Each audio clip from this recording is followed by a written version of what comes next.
What's up, everybody? Hope everyone is having a great day so far. I am here with Kane's Corner.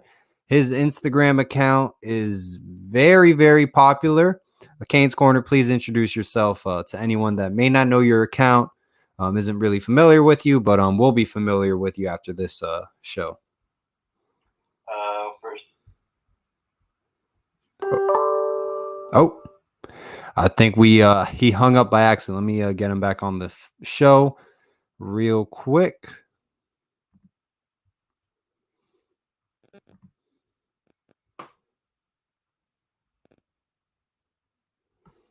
Let me see. Let me call him real quick, guys. Apologize for the inconvenience.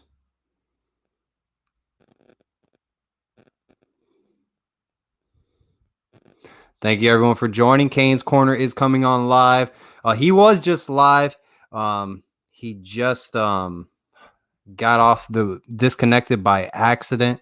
Let me try to get him back on the show real quick.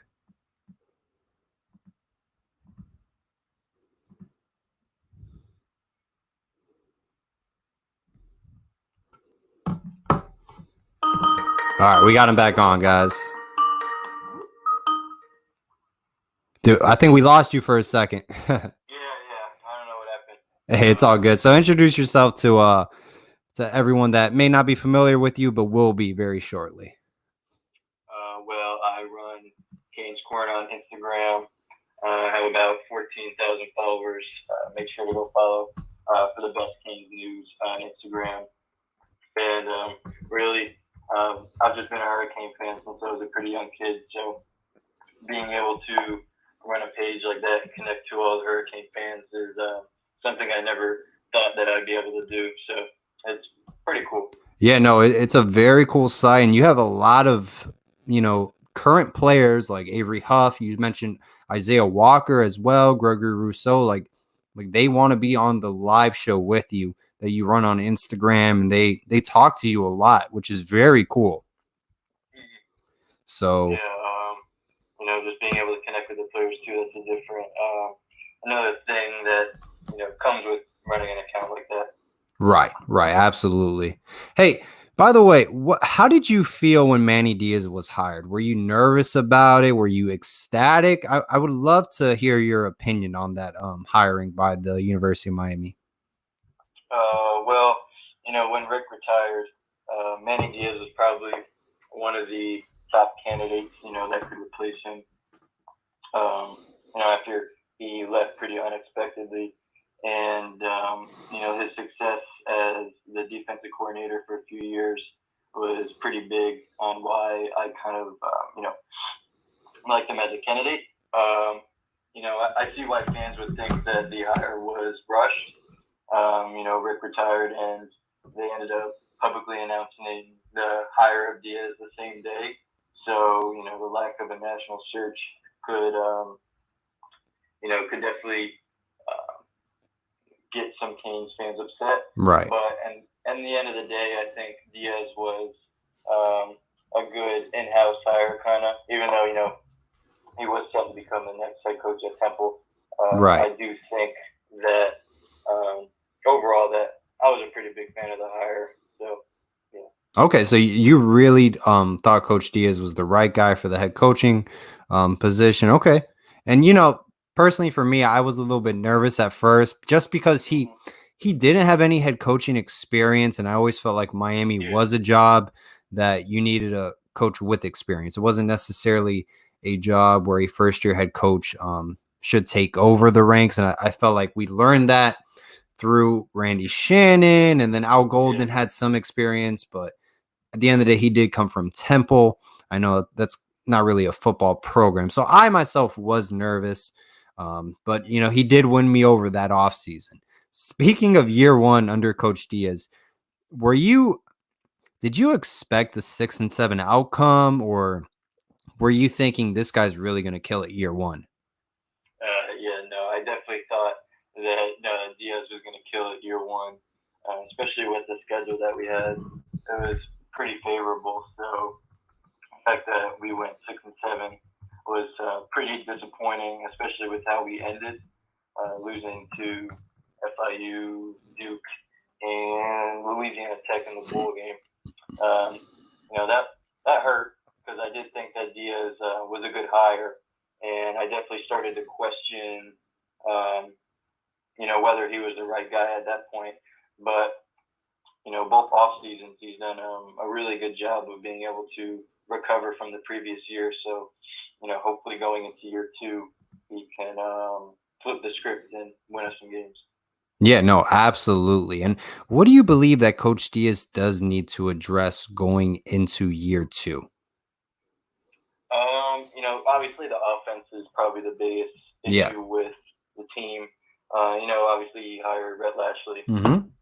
So, he's got a guy that ran a very successful offense at SMU the last few years. Oh, yeah. And was also the offensive coordinator at Auburn, I think the last time that they made it to the national championship.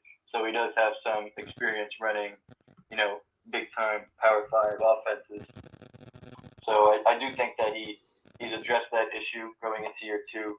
But, of course, we have to see how the offense performs this year. And another thing that needs to be addressed is, just being able to win games, really. 9 wins with the schedule that we have really should be the minimum. Right. And 10 wins should always be the goal for our program. So hopefully he can lead us in that direction to be able to win 9 to 10 games and potentially win the Coastal Division. Oh, yeah, no, absolutely. It is a cupcake-filled schedule. Yep, especially the non-conference schedule. Probably the weakest non-conference schedule that I've seen Miami have. Yeah. Since I've been a Miami fan. So. No, yeah, no doubt about it. I mean, even last year's schedule was fairly easy. Take away the Florida game, the rest, I mean, we're very winnable. And we were in a lot of them. Do you think last year's offense, if Rhett Lashley was the offensive coordinator, it could have had success? No,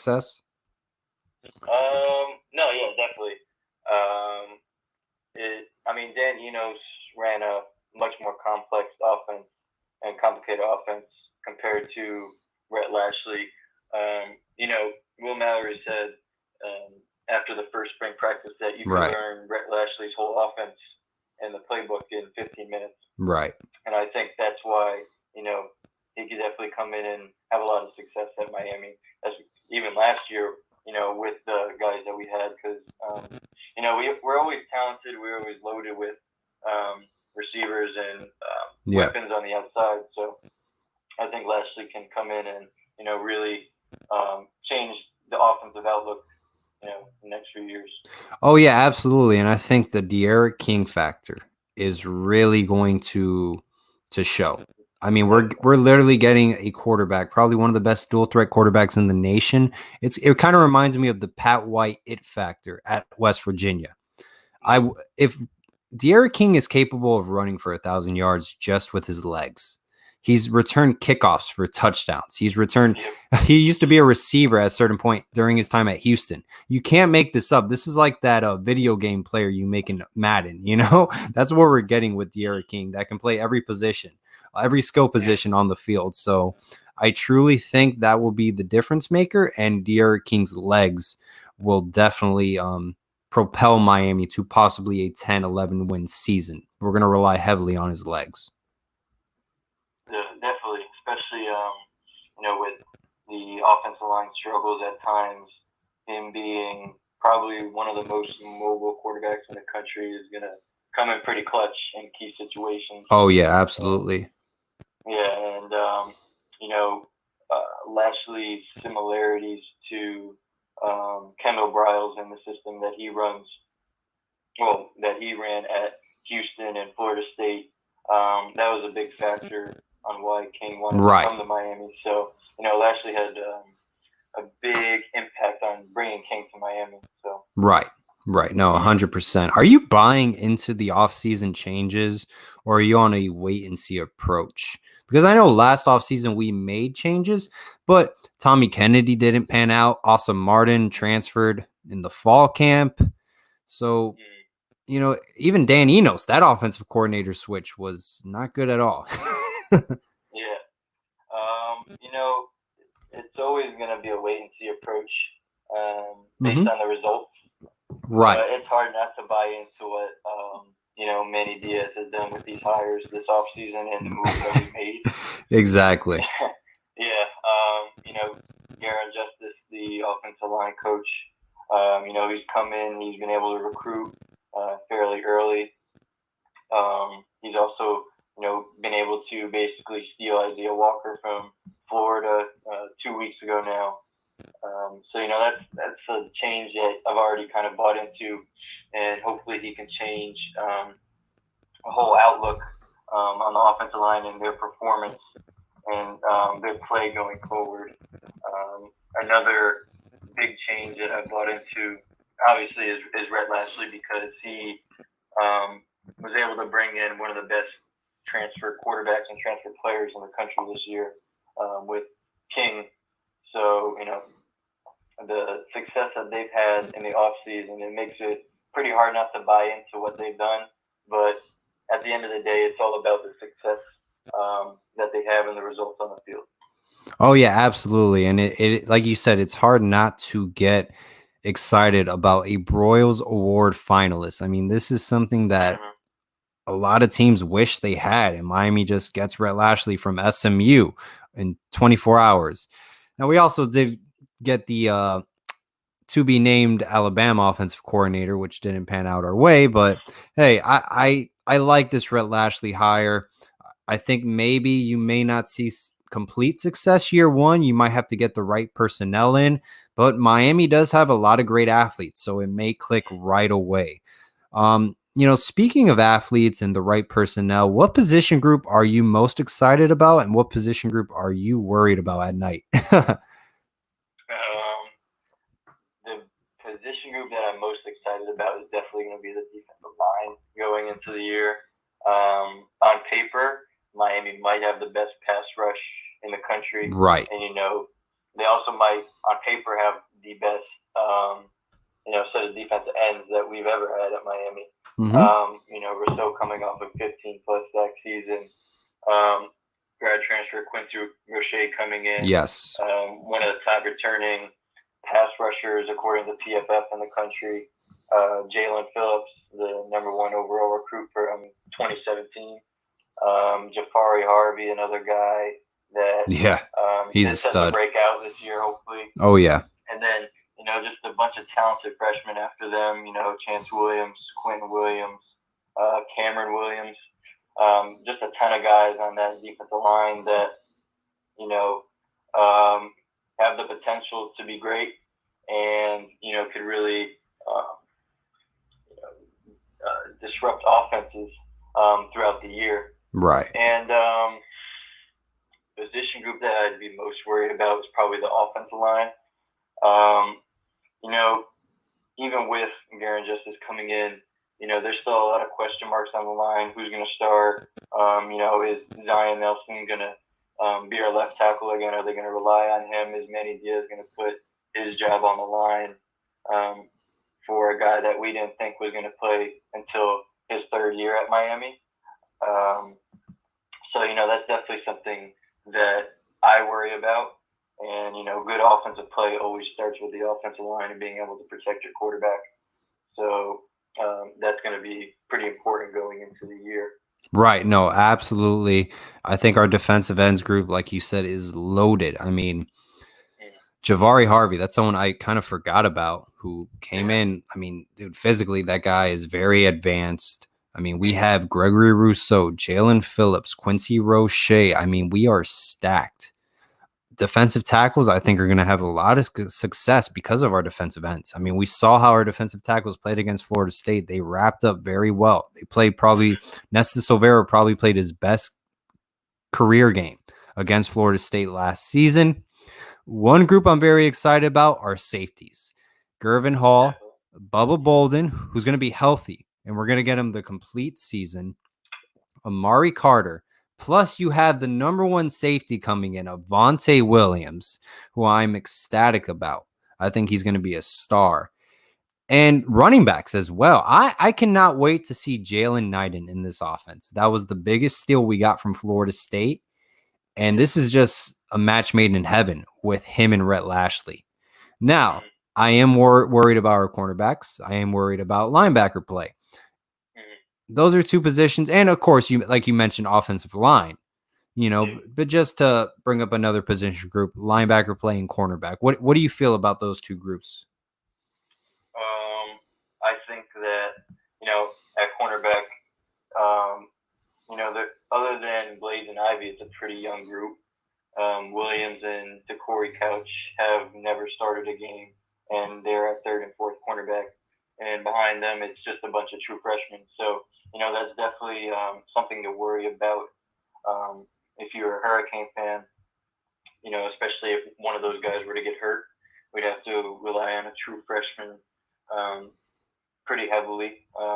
So that's definitely a position group that you could worry about. But I do have confidence in Al Blade and DJ Ivy, Christian Williams, and DeCorey Couch, and they're all going to step up and have a pretty good year for us, especially with the defensive line, potentially dominating the offensive line and getting to the quarterback pretty quickly.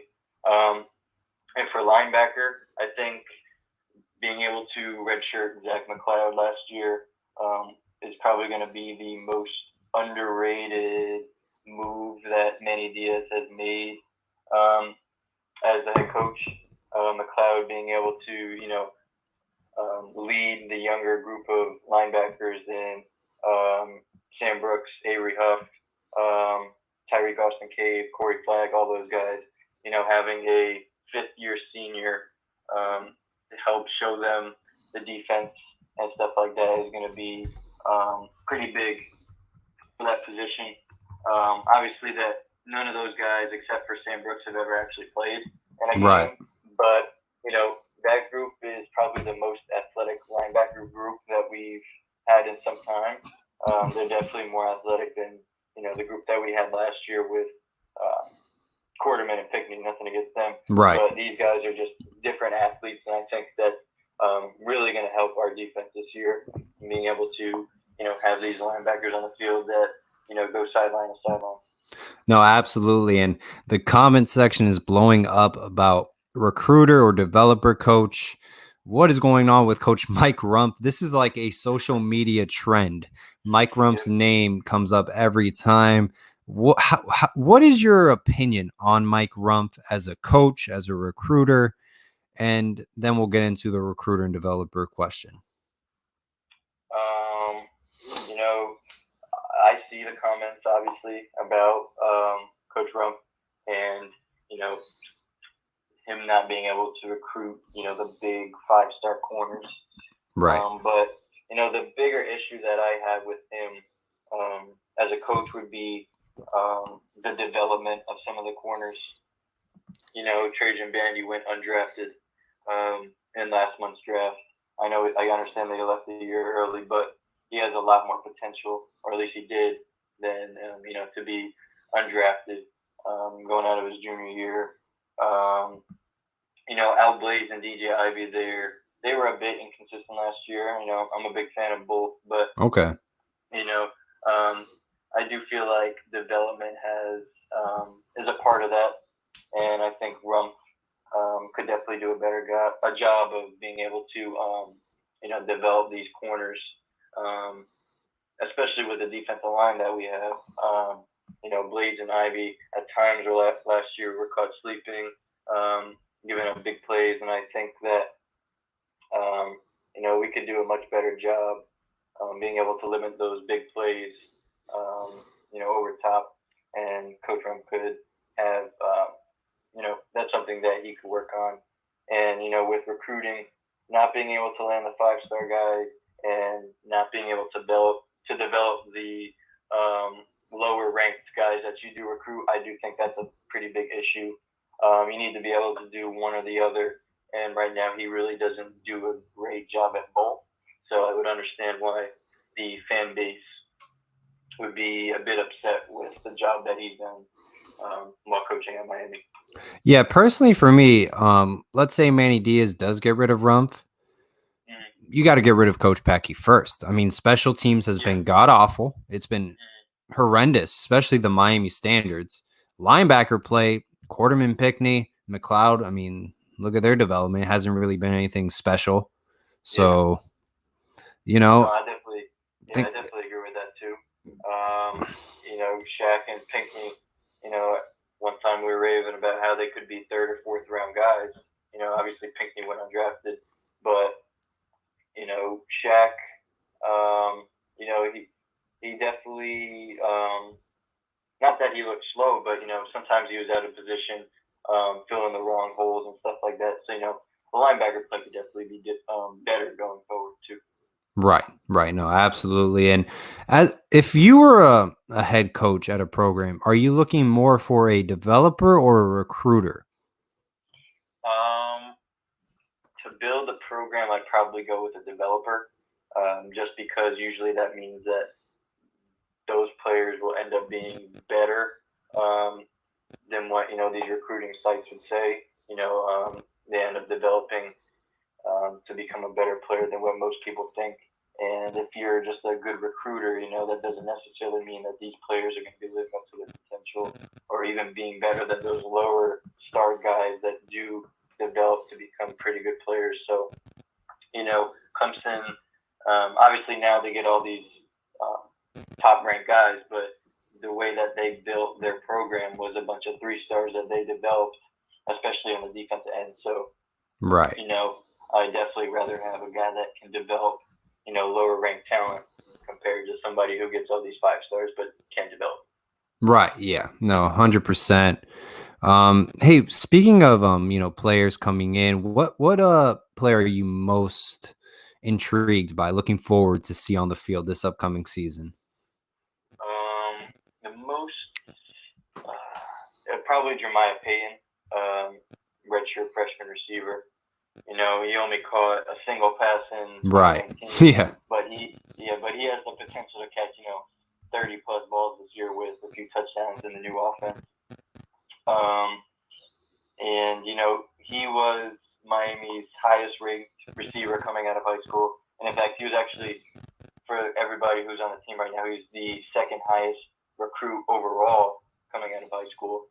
So, he's definitely a guy that we need to get more involved in the offense. I've read, player comparison would be a guy like Tyler Boyd, a bigger receiver that, runs good routes, has good body control and ball skills, that, can really just make a play when you need him to. Right. And I think that Jeremiah Payton is going to step up in that kind of role and be one of Vera King's favorite targets in 2020. Oh, yeah, no, and Jeremiah Payton had an outstanding spring. I mean, he was really tearing it up. I thought a lot of people as well thought he was going to play a lot more. Really only did the 4 games, the red shirt kind of rule that they had. So, and Stubblefield said he wasn't mature enough to play. Whatever, Stubblefield's not here anymore, so he looks good. I mean, he looks really good. I thought he was ready to play as a freshman.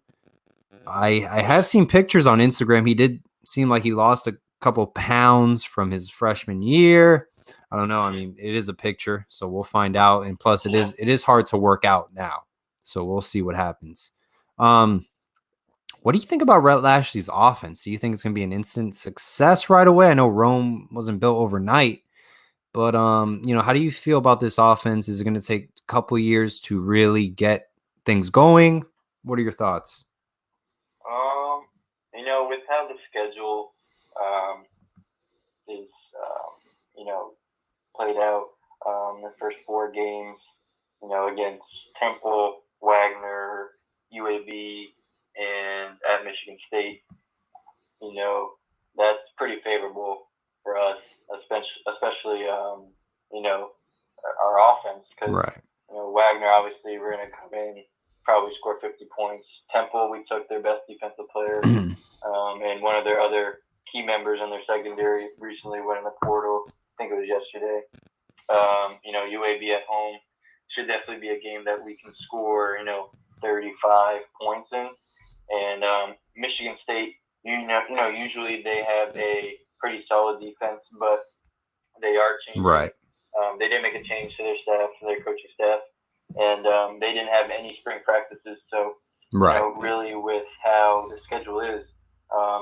could definitely see some instant success with the offense, and hopefully, if they do have success, in the first month of the season, hopefully they can, bring that momentum into the conference part of the schedule and win some games in the ACC too.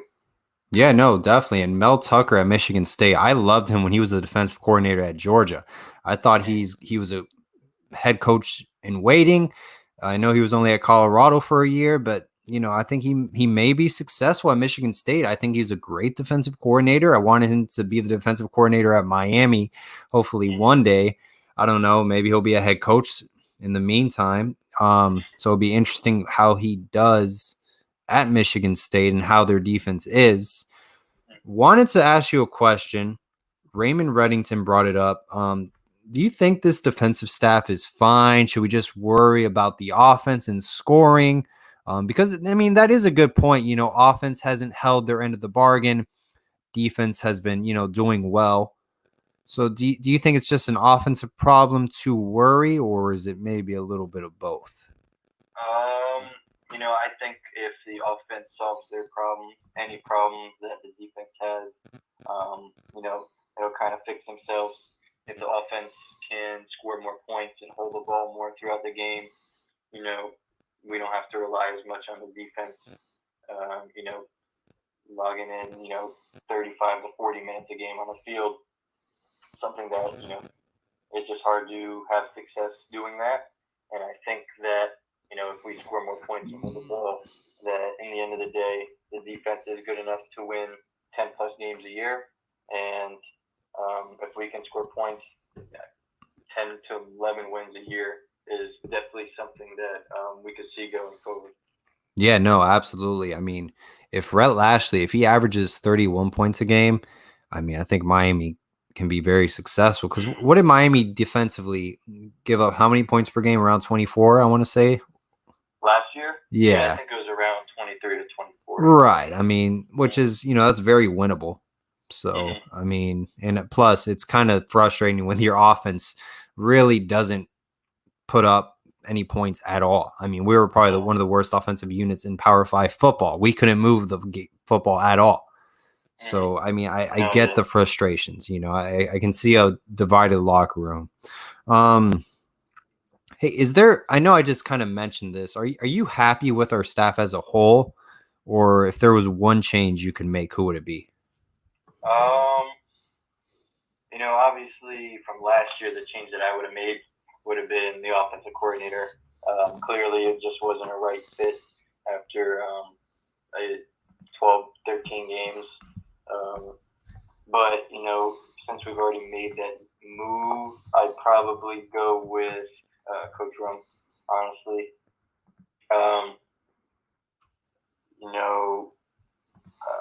Him not being able to develop the corners at the level that we want him to, and not being able to recruit at the level we want him to in South Florida. I think he's the guy that, everybody looks to first, because end of the day, our secondary could have been a lot better. I understand that they were, still an above average unit, but with the talent we have and the talent that comes out of South Florida every year, maybe making a change at that coaching position could be better for us in the future. So, we'll see what happens in 2020. If that group takes a step back, then I definitely think it's time to look elsewhere for a new corners coach and or secondary coach. I think that's really the only guy right now that I would make a possible change to. Yeah, no. I think every position needs to be reevaluated after every season. And Wesley McGriff, for example, he's a defensive backs coach at Auburn, and he coached down in Miami, I think mid-2000s, I want to say.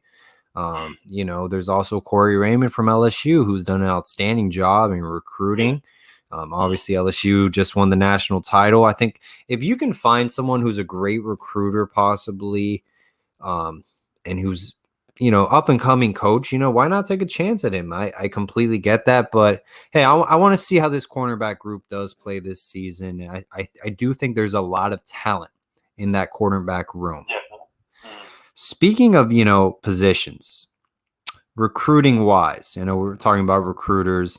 What approach do you think this coaching staff should make in the quarterback position? I don't know if I'm sure you know by now, but Bubba Chandler, he was a new offer we had. He just committed to Clemson, so they beat us to him. Do you think we should go back to the transfer portal? I know JT Daniels is probably the best quarterback prospect. Miami, has spoken to him.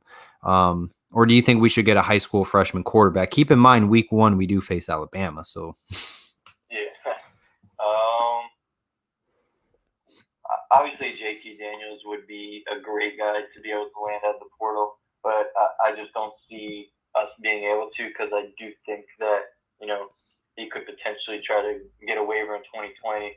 And obviously, we already have Derek King for this year. So if we were to rely on the transfer portal for a quarterback, this year cycle, we would probably have to wait until next offseason, which, of course, might be too late if we're trying to recruit a high school guy at the same time. But, I do trust Lashley to get a guy, coming off a 6 and 7 year, it was never going to be easier landing an elite quarterback in this class.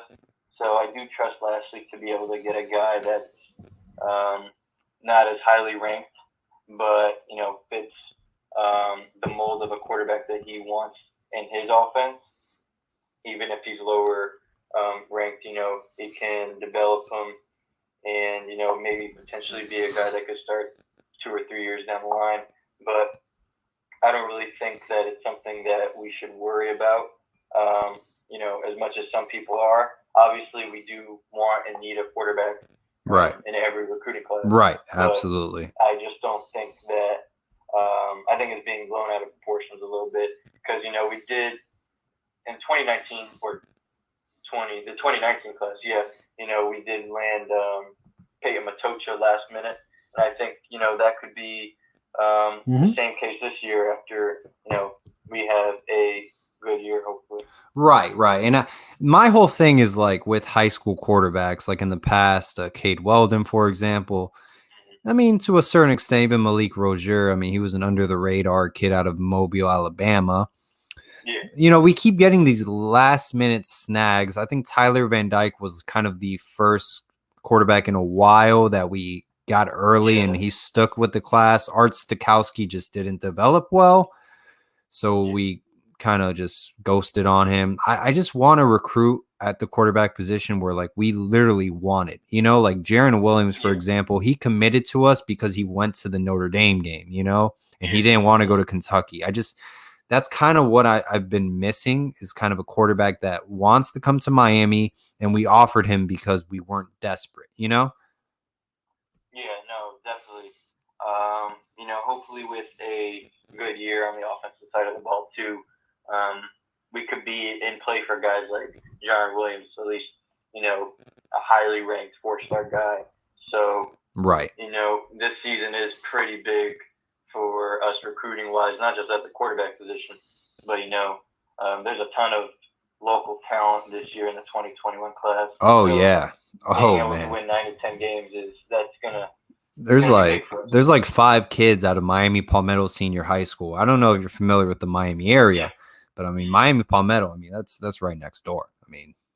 So right now it's not looking good for any of those guys. So, being able to win this year, it'd be pretty big. Hey, do you think N'Kosi Perry gets another shot? Was it going to be his senior year next year, or is he expected to transfer? What do you think about N'Kosi Perry, his future at Miami? I do think he will get a shot next year. Personally, this is just me. I do think that he would be the favorite to be the starting quarterback week 1 against Alabama. Obviously, the staff really likes Tyler Van Dyke, but, putting him in against Alabama for his first career start, that's not ideal. So, N'Kosi Perry being a 5th-year senior, that would be pretty big to be able to still have him and, him not into the portal and him being able to start next year against Alabama. I think that would be pretty big, and I do think that he will get that shot, going into fall camp 2021. No, absolutely. And who's your favorite recruit in the 2021 class? I'd probably have to go with the tight end Khalil Brantley.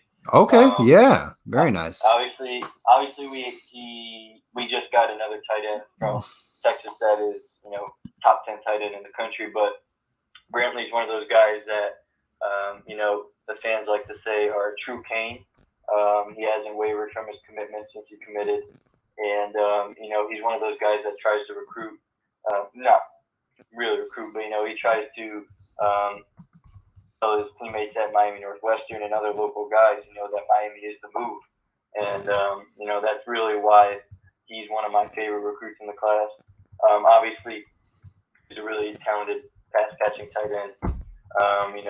He's bigger than Brevin Jordan. He's not as gifted athletically, but he will be a guy in Miami's offense that, will be utilizing a lot while he's at Miami. So, right. He's definitely going to be one of my favorite signees, if he does sign. Right. This cycle. No, absolutely. And I really like Khalil Brantley's teammate, Romello Brinson, who has Miami, I think, in his final 6 or something. I don't know. I think Miami's in the hunt with Romello Brinson and Cameron Kitchens as well. I think he plays safety. Those two players are very talented out of Miami Northwestern. So, hey, watch out.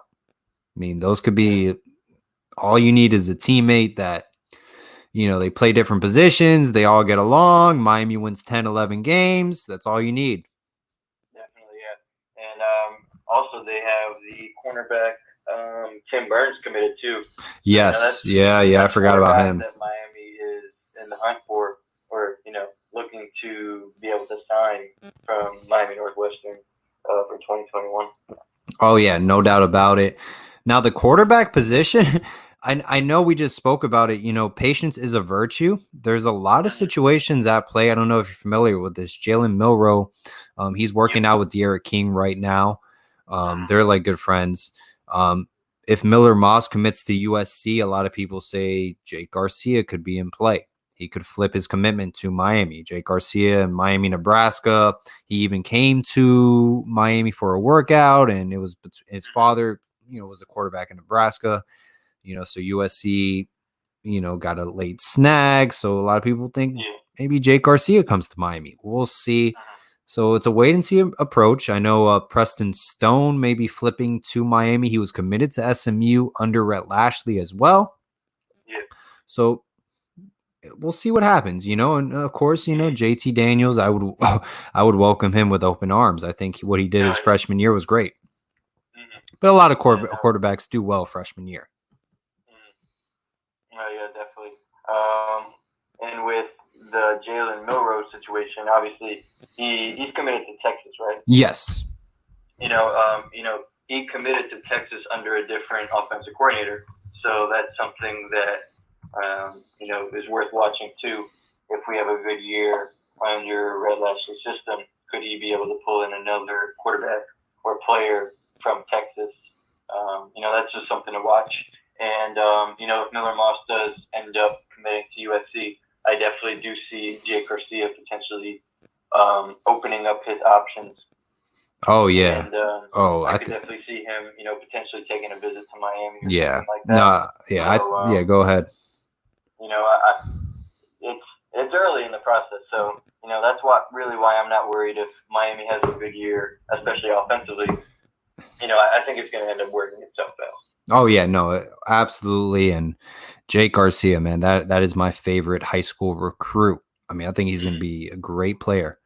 Hey, what do you think about Thad Franklin? I know he was committed, decommitted, then recommitted. A lot of people may think he's not going to stick. I know Amari Rogers, the running back out of Miami Central, seems like there's gaining traction towards Miami now. Do you think Thad Franklin sticks with the class? What are your thoughts? When he committed, it was a pretty big surprise for the staff. So obviously he likes to do things, without telling people. So I wouldn't be the most surprised if he did decommit, and I wouldn't be surprised if that's why Miami is looking at other local running back options for 2021. But I mean, he is probably one of our top 2 to 3 commits that we currently have for the 2021 class. Right.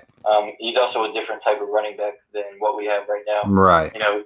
Chaney and Knighton, they both run 4.5s, and they're pretty hard to take down. But Thad Franklin, he's a thumper. He's like Derrick Henry. He's not Derrick Henry's size, but he's similar to Henry. And right. That'd be a pretty big addition to the team if we were to be able to keep him and sign him. Yeah, no doubt about it. I mean, running back play is going to be very exciting. We can keep that Franklin, Jalen Knighton, Don Chaney. I don't know. I get excited with this Rhett Lashley offense. Yeah. Let's get down to it, man. Do you think Manny Diaz is on the hot seat this coming season? And what's the magic number for him to be on the hot seat in wins? I don't think he'll be on the hot seat because I do think Miami will find success this year. I think the schedule has a big part in that, and being able to land De'Ara King this offseason, I think it's looking very good for Miami this year. I think Manny Diaz needs to win. I think he needs to win at least 8 games to keep his job, and not be on the hot seat. But anything less than 8 wins, I definitely see not just the fan base, but I see also UM and Miami really starting to think about if he's the guy, and potentially look elsewhere if the season doesn't pan out the way that we hope it does. Gotcha. Do you think someone asked? Commenter said, "Do you think there's any chance Miami goes undefeated?" I mean, there's always a chance. That's why they right. Play. Absolutely. But I don't see us going undefeated. A big reason why I wouldn't see us going undefeated or winning 11 to 12 games is because we didn't have a spring practice with our new offensive coaching staff, and I think that's big. Obviously, many other schools didn't get to have spring ball this year, but whenever you get a new coach, you want to be able to get to work early on the new offense and the new system. And I think that not being able to have practices, potentially until July or maybe August, that's really going to hurt, potentially hurt Miami. Right. Right. No doubt about it. I think, I think North Carolina, that's a game to look out for, especially with a good quarterback. Cornerback play may be, they may eat us alive. Yeah. Yeah, with Howell's D-ball, yep. Mm-hmm. So I don't know. I mean, undefeated can always happen. I think we're going to need a lot of magic for that for the undefeated to go undefeated. We're going to need a lot of Daryl Langham magic. Yeah. Hey, what's your season prediction for this coming season? I've been on the fence 9 to 10 wins, but I think that will end up being 9-3. 9-3. Yeah, the games to look out for. Florida State, obviously, North Carolina, at Virginia Tech. I think is going to be the most difficult game on our schedule. Any road games really with how we've been performing on the road in the last 2 to 3 years. Those are ones to circle. So I do think that we drop a game or two that we shouldn't. But in the end of the day, I think a 9-3 season, I think that not only keeps Manny Diaz employed, but I think that, that we're going to be able to build on that going into 2021 and, being able to land some of these local guys as well. Oh, yeah, absolutely. And who do you think those losses are to? I think Virginia Tech is definitely a game that I think they're going to be favored. Not heavily, but, I do see us dropping that game. North Carolina, I do think, even though it's at home, I do think that is a game that we could drop. And I think the third game would probably be, I hate saying it, but, Florida State is always a game that is close no matter what. I know obviously last year wasn't close. But, right.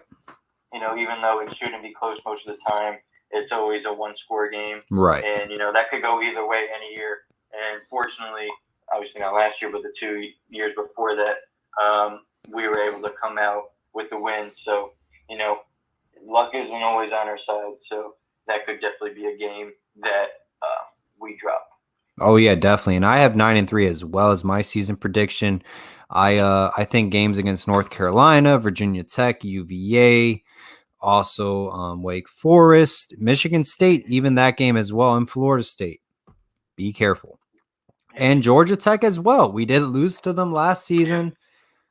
Just be careful with that game. We're going to Atlanta to play them. So, hey, let's do some rapid fire real quick. We got about 10 minutes left on the show. What do you think Manny gets the benefit of the doubt if it's due to COVID-19? Wow, I do. Okay. I think that not being able to practice, from the beginning of March to potentially the end of July is something that that's completely out of his control, and I think that he could potentially get the benefit of the doubt. Yeah, no, absolutely. All right. So, guys, if you have any questions right now, please feel free to drop them in the comment box. We're going to do some rapid fire with Kane's Corner. Go check out his Instagram page.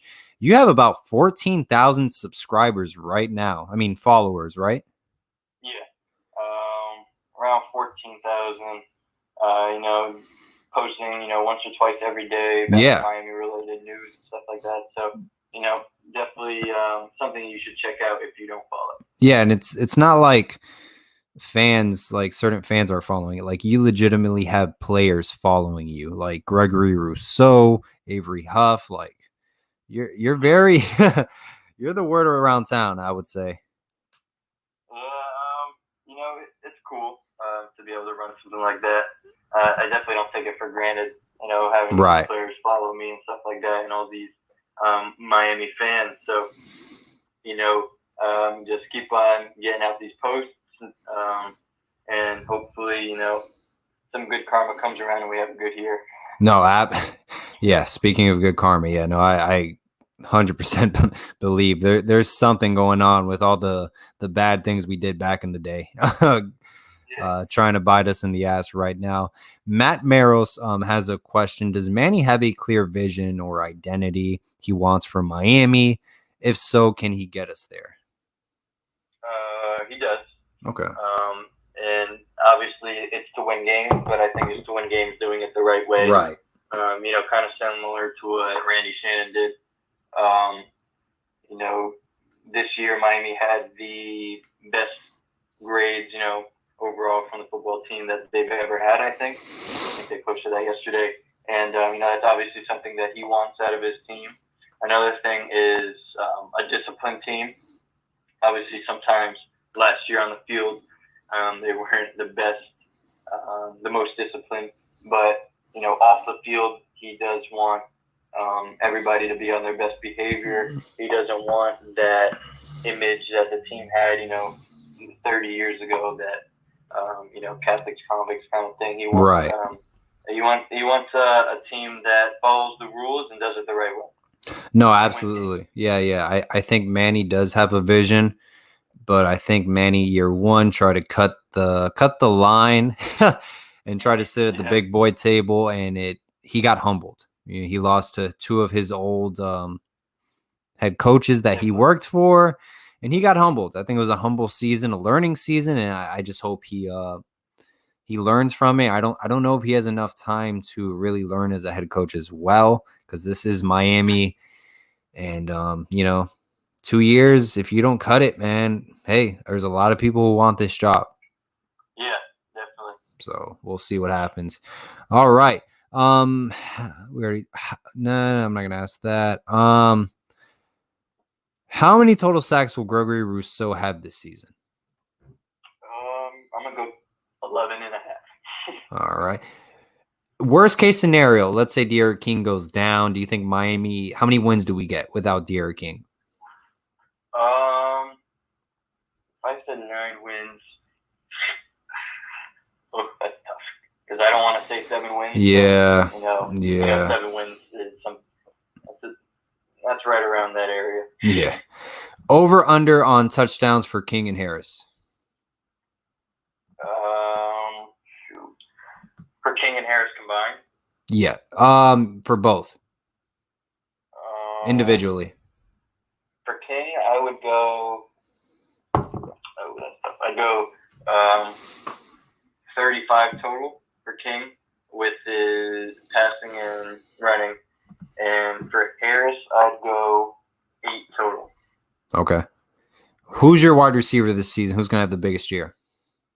I think the guy that takes the biggest step is Payton. Okay. But I think that King's favorite target is going to be Mike Harley. Yeah, I would agree. Mainly just because he's very reliable. Right. And he did have a breakout year kind of last year. So I do think he is the most established receiver that we have currently in the squad. Yeah, no, and by the Mike Harley, he was committed to West Virginia. I thought that was the perfect offense for him under Dana Holgorsen. Just putting him in this Rel Ashley offense, I think he can come up with stupid numbers. I really do. Like video game numbers, yeah. Yeah, he had a good year last year, and you saw what the offense did. So, a better system, he could definitely work his way into, potential NFL draft, 5th, 6th round kind of guy.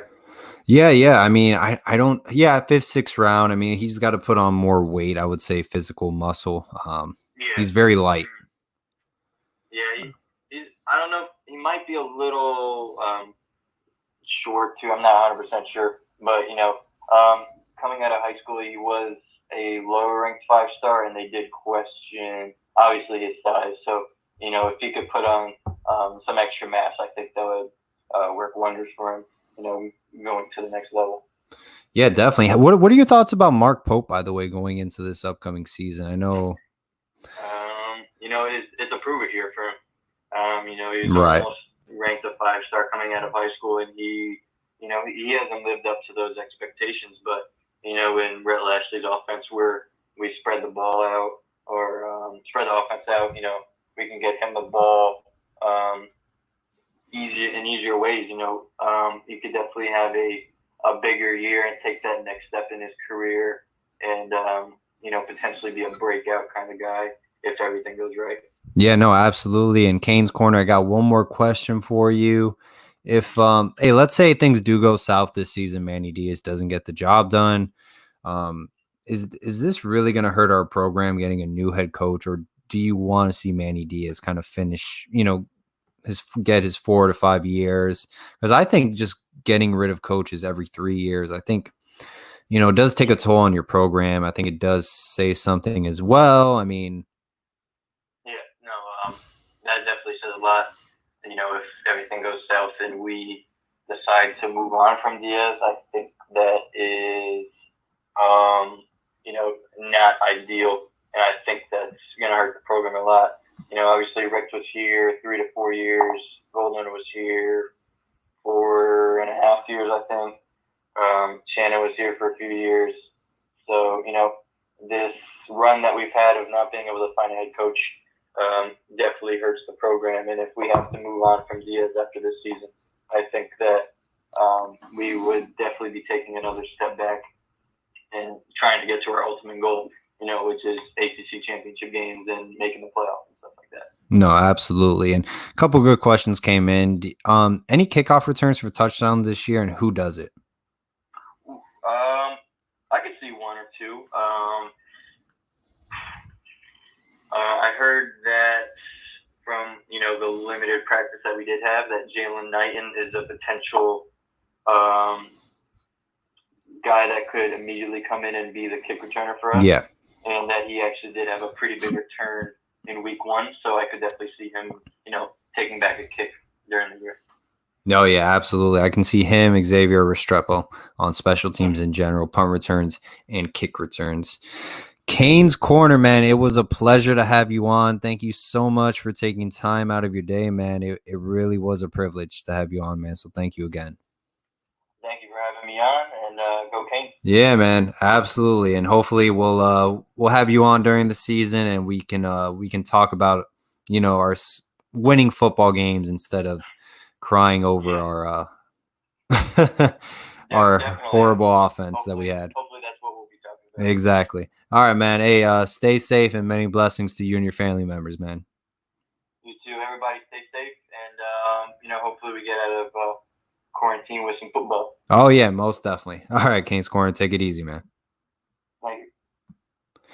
All right, everyone. Thank you so much for joining the show today. Canes Corner came on. Great stuff. He has an Instagram page. Go check that out. 14,000 followers. That's a ton. So definitely go check that out. Follow if you haven't yet. And man, thank you guys so much for coming on, man. I greatly appreciate it, and I couldn't do it without you guys. Hope everyone has a safe and blessed day, and your family members as well. And always all about the U.